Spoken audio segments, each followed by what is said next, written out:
What's going on, guys? A Ribombee teacher in the house, and I am here with the GPL Season 2 Pickems. We are back, and we're better than ever, of course. We are back, of course, with our good friend and last season's champion and resident tryhard, Trancel. How you doing, man? Just going on about that. Hello. So we've decided to spice things up a little bit this season. Those of you who were here last season will probably remember I had a giant GPL logo up above me. This time round, we're going to change things up slightly. Now, Trancel and I joke around a lot about who's a superior analyst, so we're going to actually put that to the test this time round in the season. So we're going to have a little bit of a back and forth between us, most likely. We'll banter it out, and we are going to do it in two different systems. We get 1 point if we guess who wins correctly, and we get an extra point if we guess the correct scoreline, so the differential as well. So it's going to be a very spicy season. There's 8 weeks of games, and then there's, of course, playoffs, so it's definitely going to be fun. Going to be a lot of interesting, and I'm going to win and make Trancel eat his words. Just saying. And he can agree to disagree with me as much as he likes. So if you don't know how Pickems work, Trancel and I are going to look at the two teams either side of me on the screen here. We're going to discuss who we think is going to win the matchup, and then we're going to give our predictions and scoreline. So, let's look at our first matchup. We have newcomer expert Cool and the coach of the Flaming Skulls, of course, versus Denistria, of course, the commissioner and coach of Swansea Surge Surfers. Trancel, how do you see this matchup going? As I actually have a little bit of inside information here. As it's Cool's first time and his draft, it was pretty interesting watching him draft overall. He's got a lot of Pokemon that are same typing and a lot of things that are just straight out weak to Denny's draft. I'm not too confident, but I feel like if he's able to set up Hawlucha to a decent degree, there's not too much that Denny has to take its hits too well, so could possibly do some work. Good thing to note here, Necrozma's to move Photon Geyser just doesn't care about Mimikyu's ability. It's quite a broken move in my opinion. Yeah, so I've got a little bit of insider here because I actually did a few little practice matches against Cool. Cool asked me to basically build a team out of Denny's Mons, and he took several attempts to try and take pot shots at me. And I was barely trying. This was about 6 AM my time, when I never battle because I'm always wiped and just like never in the mood.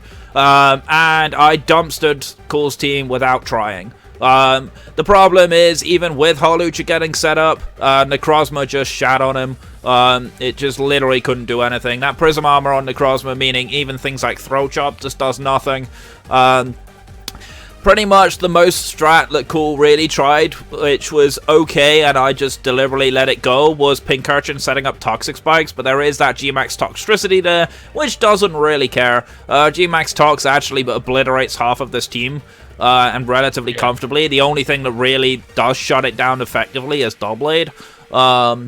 But yeah, like, Cool tried many different things against me and nothing really worked. I was taking easy 4-5 O's quite comfortably, and that's without me putting full effort in. I think Denny is obviously going to full try hard this match. I expect Denny to try hard this, so I'm actually going to back Denny to 6-0 Cool in his first match. Oh, I was actually going to say 4-0 for Denny. Yeah, okay. I actually should probably note these down. That's something I've just realized I should do, is note down our predictions. So let me get a dock up on another screen. Which means I'm not paying attention to Discord, which is whatever.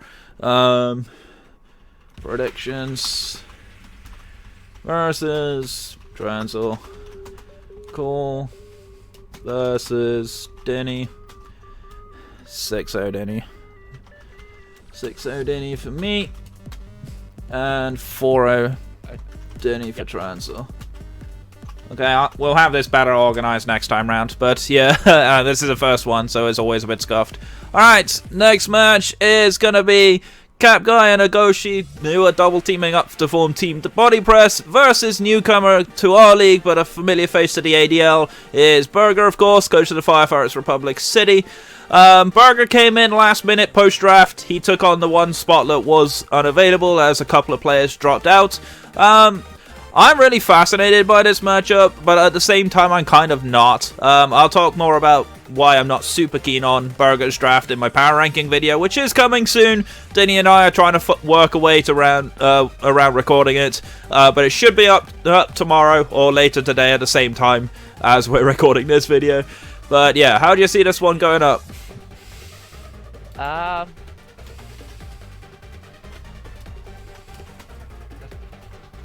think I favour Burger. I'm not too much of a fan of Capguy's draft. It seemed a bit memey, obviously, on the side of the body press thing. He has a decent matchup, thankfully, for Haxorus in Steelix. Can take it alright, but Haxorus definitely has quite a fun time. He has Pikamuku though, so Unaware can always be annoying for Haxorus. Oh, Mold Breaker. Yeah, I was going to say, it doesn't matter because of Mold Breaker. I think it's really, really favoured for Burger in terms of the actual matchup itself. I don't know if Burger has the mechanics to pull this off. Also, did Slurpuff actually get Belly Drum back or not? There's been a bit of talk going around it because Burger mentioned it in his video, and I've seen it going around on Twitter that it didn't, and it's not on the egg move list. And when I tried looking up websites, it's not actually listed as a move. I noticed it on Cerebi, but Cerebi confused me because it didn't have Heal Bell on Sylveon, and I was like, what? That definitely gets it. It's like in an egg move in the transfers list. Yeah, so it's kind of an awkward one. I think it does get it, and if it does, that's something to also watch out for. The only problem with Slurpuff is it doesn't have priority to abuse it, so even with the Unburden boost, Slurpuff is quite slow. There are things that can cause issues for it, but Slurpuff does beat Kommo relatively comfortably, unless Kommo's got Poison Jab.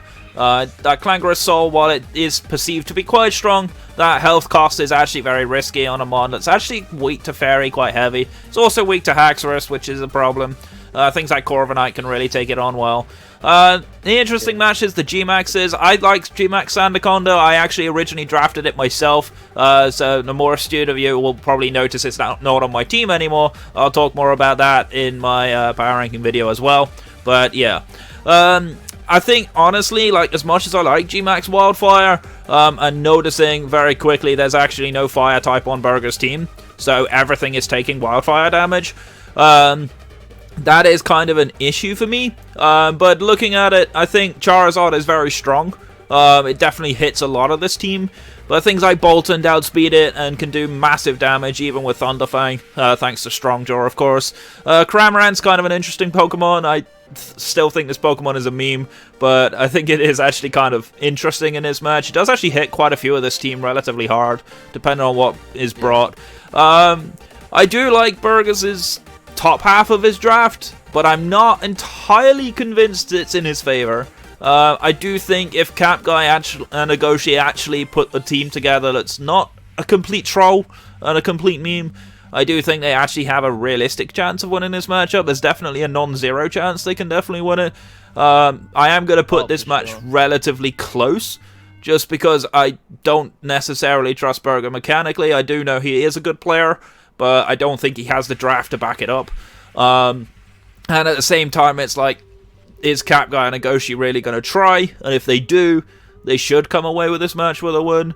So I'm going to go ahead and put a narrow 2-0 win on Team Body Press. Yeah, I think even though like the body press meme of making everything defensive, there's definitely like a lot of offensive threat here, like Blastoise. Can definitely do a number on this team, but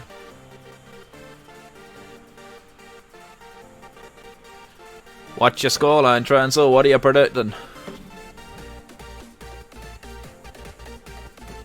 As I'm vibing to my music. I've kind of changed, I think, who I'm going to go for. I've had a bit more of a look at it. I'm going to go 1-0 in favour of Capguy. Oh, interesting. And Nagoshi. I think it'll be a really tight match. Yeah, I definitely think it's going to be tied. If Choice Scarf Bolton will come to revenge Kommo if it sets up. Does get play rough. Play rough. Yeah. Yeah. So interesting, it never got Ice Fang, bizarrely enough. Gets every other Fang but that one. But yeah, alright. But next battle we're going to look at then is going to be Krimpix, of course, the 0-12 from last season versus newcomer Happy Nico. I am very torn on this matchup, so I'd love to know what you think about it. The matchup, like just the top two, it's pretty like even because like Conk Facade, like after it gets the Guts boost, just annihilates Clefable. It doesn't care. Though Clefable could end up running more defensive and just kill Conk anyway. Yeah, that's true. Kind of just it depends on a lot. There's a lot of factors just in those two. Gengar's obviously a good check to Clefable.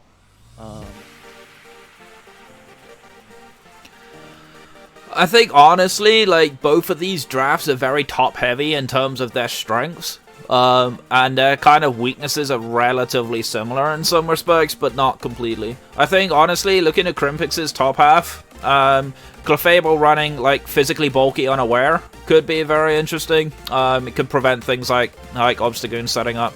But yeah, I think honestly Clefable can be an obnoxious one. Unaware coming back thanks to Home definitely helps it out a lot, gives it an additional option. Yeah. Even Calm Mind offensive with Moonblast can really put in work. It does also get Psychic if I remember correct, so it can hit the Gengar on the Switch. That's something to bear in mind.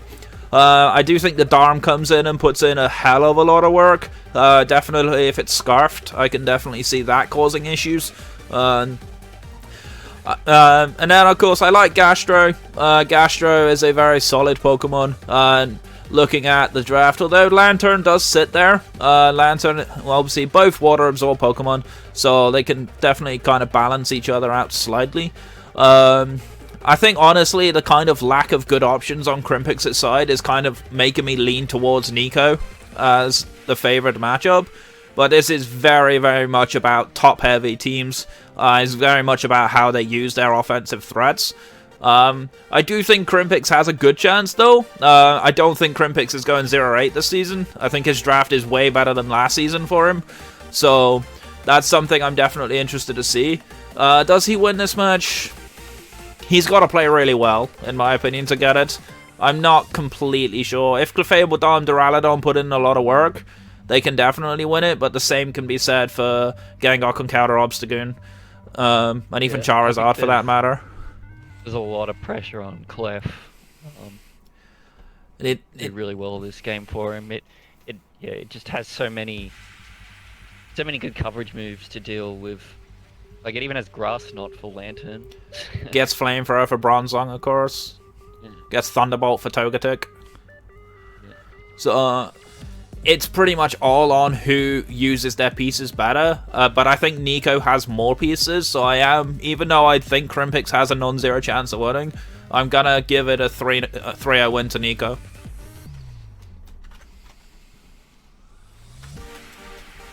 That's my prediction.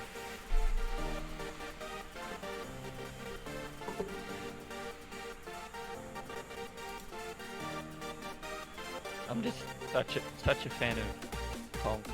Same. Conk is just so nice.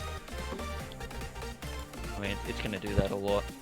Warbreaker for a reason. I'm gonna go 4-0 for Nico. Going higher than me. Interesting. Alright, next matchup is gonna be another a returning newcomer in a way.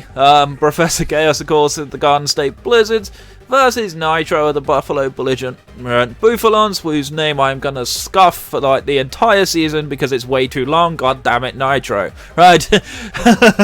How are you seeing this one turning out, Trancel?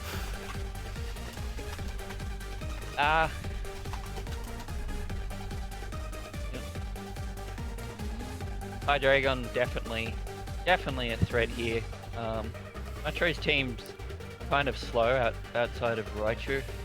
And even Flapple, like Dragon Dancing. Yeah. like outside of that, Hydreigon just kind of sets up with like a subset. Ferrothorn gets body press now, but Hydreigon, as long as it had Flamethrower, it could be an Occa Berry set on Ferrothorn, take one hit. But even if it is Occa Berry, it's gonna take way too much damage though. Yeah. Like fully Spadef Occa Berry still does. Flamethrower still just does so much to that Ferrothorn.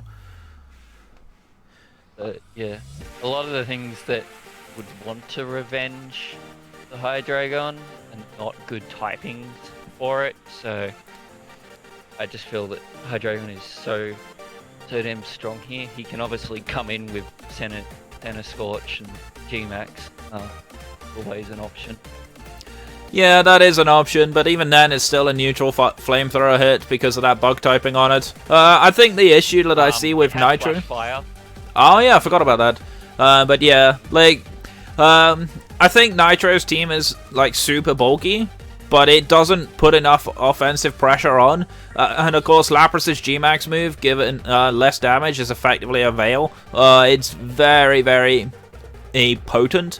And even the offensive pressure that the Flapple, the Alolan Raichu, and potentially like a setup Manamar can do, like, doesn't offer enough to hit back at some of Professor's big answers. Like, that Hydreigon's an issue. Copperajah can also be a big problem in this matchup. Especially because he has Ditto as well, so even if he wants to set up, he can just be like, that's my Flapple now. Thank you. I appreciate you. But yeah, I think there's a lot of weaponry, and Nitro lacking hazard removal is also something to bear in mind. I believe Glaring Weezing gets Toxic Spikes. Obviously, Rhyperior gets Rocks. Yep. Kofag gets Toxic Spikes. Sadly, the Copperajah is not the G-Max one, so it doesn't get the Steel-type Stealth Rock. That's on another team, which we'll talk about later. I think there's decent options on Professor. There's good priority, of course. The Sneasel getting Ice Shot, Hitmonchan getting multiple priority moves. It could definitely cause issues. I think there's a decent amount of balance on Professor's team. I do think it's one of the strongest drafts we have this season.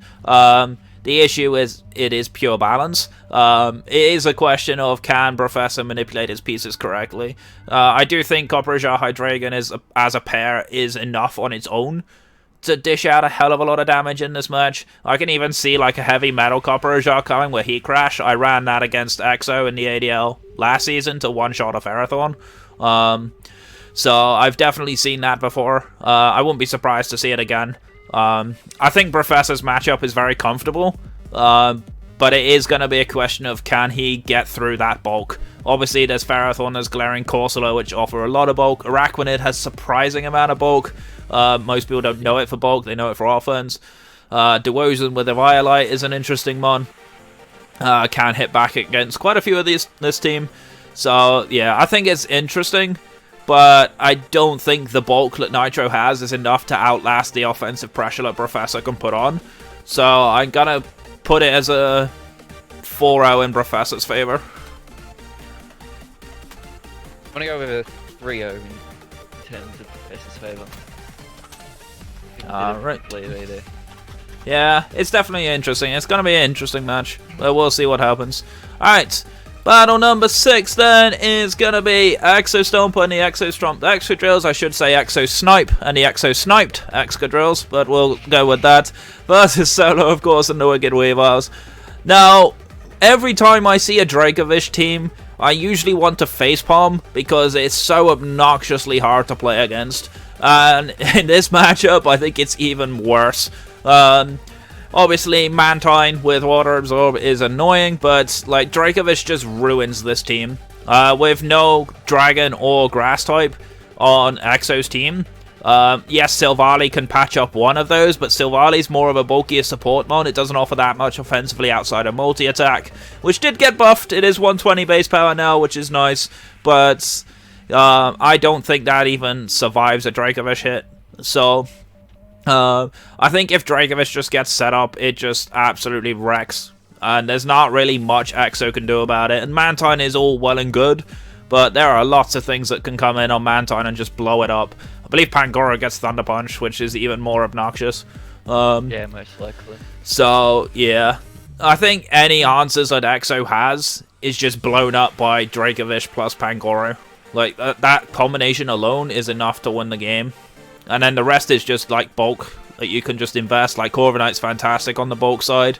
Orbeetle's got decent natural bulk, and Double can be pretty nice here because there is actually no Ghost type on Exo's team either. So Cotton Guard Body Press is very much a realistic threat. Silvally could be Silvally Ghost, but then it's not going to live a hit from Dracovish. So yeah, it's a lot of pressure on Silvally to be the right type. I think it's too much for it. I think it's way too much. I feel like Exo's draft doesn't have enough answers. It's like, oh hey, let's run Trick Room for Snorlax. Well, guess what? Orbeetle and Gardevoir both get Trick Room as well. So like, it doesn't matter. I think Solo's Trick Room squad is actually not even that bad. Like, Drampa and Trick Room is quite terrifying at its best. You know, Minspeed Double is actually kind of interesting in Trick Room. I've run that myself. I really like that set. So yeah.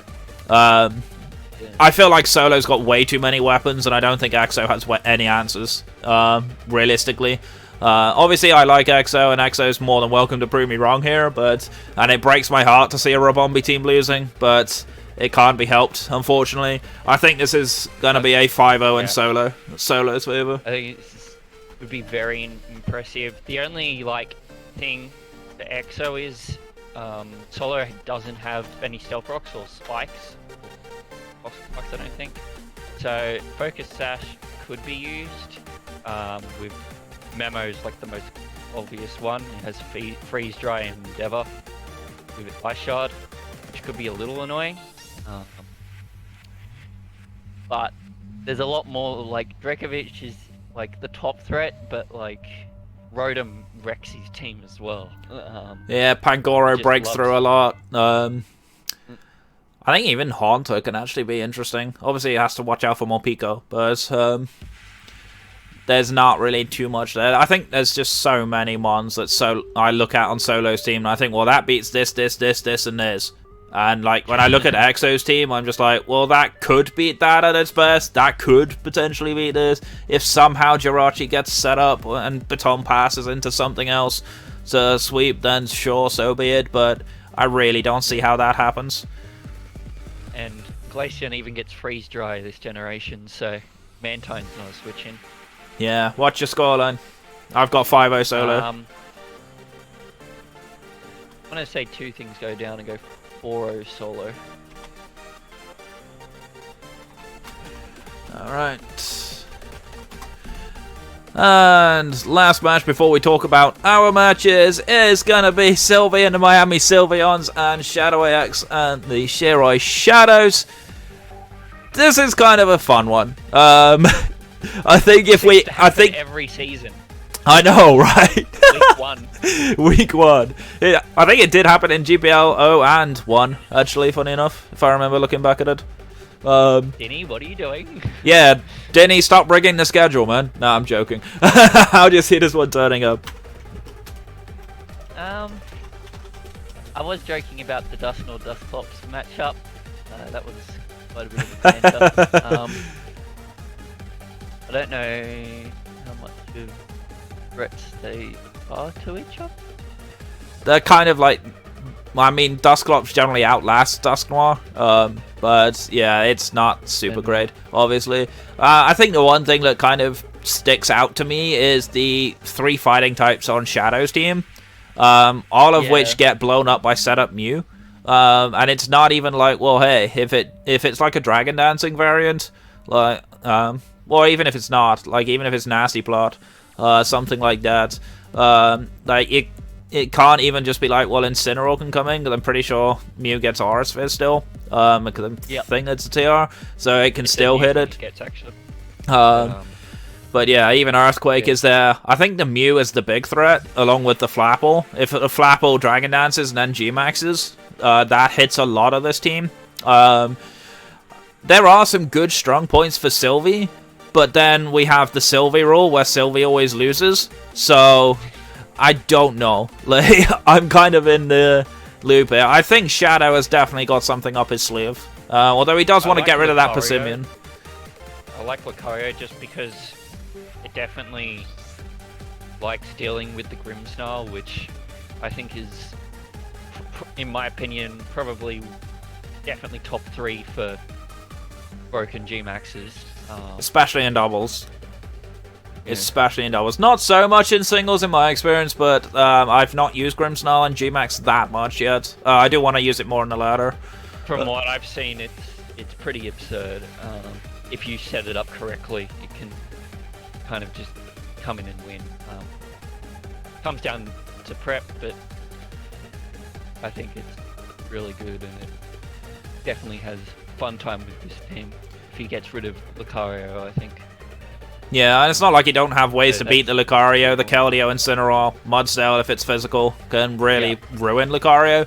I think there's tools on both sides that can actually do well. I think this comes down to who do I trust to actually play their team correctly. And if we're going down by that logic, I'm going to give Shadow a 2-0 win. I like the improved effort that Sylvie's definitely shown with what he's been saying and how he did the video and all that. I think he really wants to show that he is a threat in this league. I'm going to give this one to Sylvie and say that the tools like the Mew and the Lucario really pull through, and it's a 3-0 for Sylvie. Ooh, very different. I like it. That's what I like to see. Alright, next up, we're going to do our matches now. Next one is going to be mine. I'll let you take this one away. Hey, of course, I'm facing Tyler Poketrainer and the Munchlaxes. I'll let you take this one away. I'll let you talk about the matchup. You've actually seen the team that I've brought, or that I will be bringing, which is likely subject to change. But, yeah. How do you see this one going? Because I'm going to be biased. Dura loves this team, just the fact that it's a Trick Room based team, and you can just use it by running like bulk and stuff to not care about speed or definitely like I think the only scarf that would outspeed would be Chandelure. Like Rotom Frost as well. Oh yeah, 86. Yep. That would be it.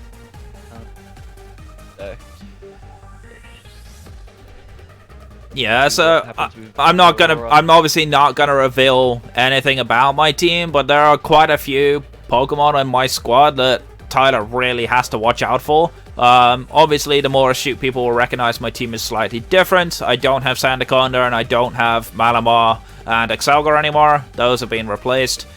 So that's something to watch out for. Orbeetle's actually very interesting in this match. It can hit the Gothitelle relatively well, despite being known for its bulk. It does also pivot out on the Appleton.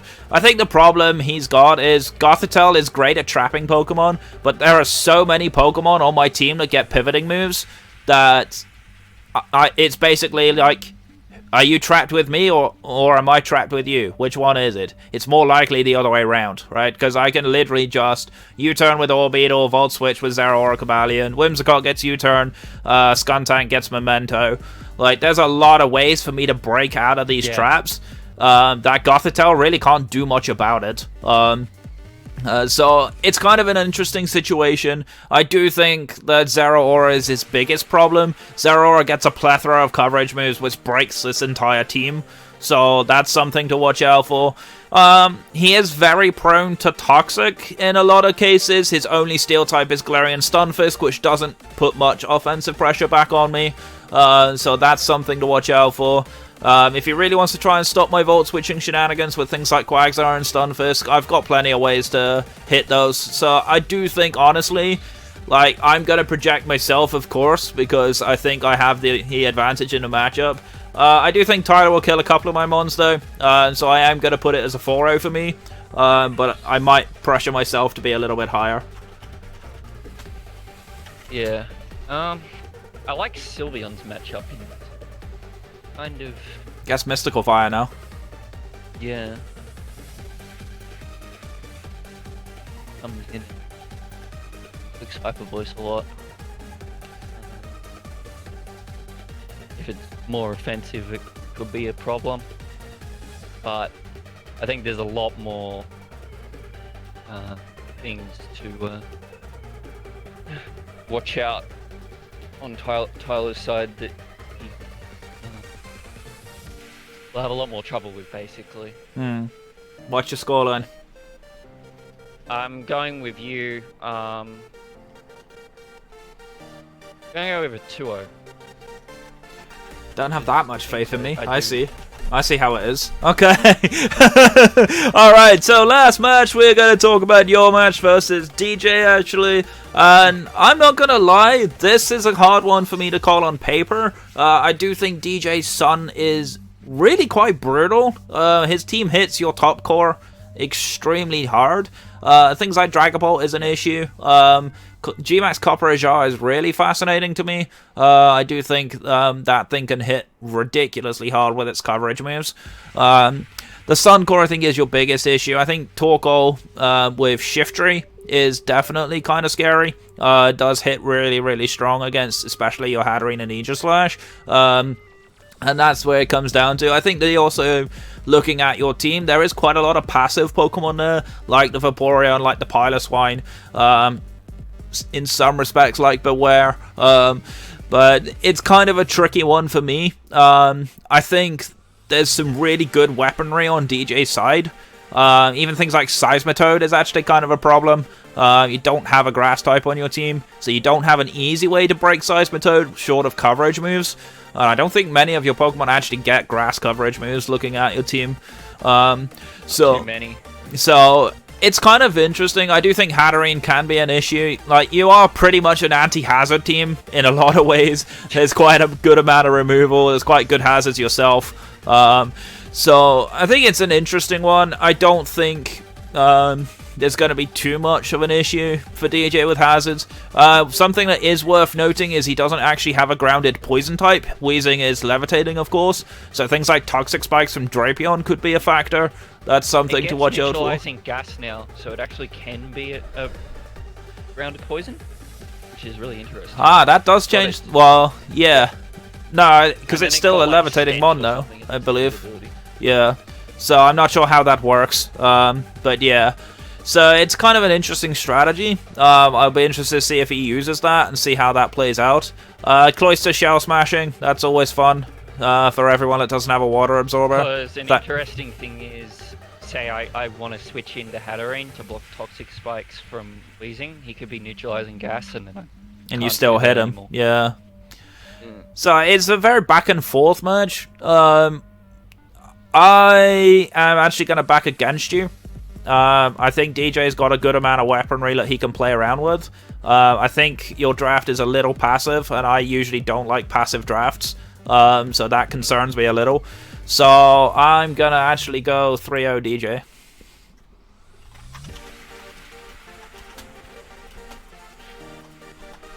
Well, I'm backing myself. Why would I not do that? I'm going to say 2-0. I think that's fair. I think, honestly, like, it comes down to misplays, or it comes down to outplays more than anything else. So I do think it's fair to back either way. I just think it's more funny backing against you. No, I'm joking. But yeah, either way, of course, that's going to be our pick'ems. Let us know your predictions if you think we're wrong, or if you think we're stupid. I know DJ's probably not going to flame me this week because I actually backed him for once. So yeah, either way, of course, that's going to be our predictions. Thank you, of course, Trancel, for joining me as always. Yep, always a bit of fun. Alright, and we are gonna get on out of here. My name is Ribombee Teacher. I'm your coach of the Royal Bournemouth Ribombees. Stay safe, stay awesome, and we'll see you guys next time. Take care.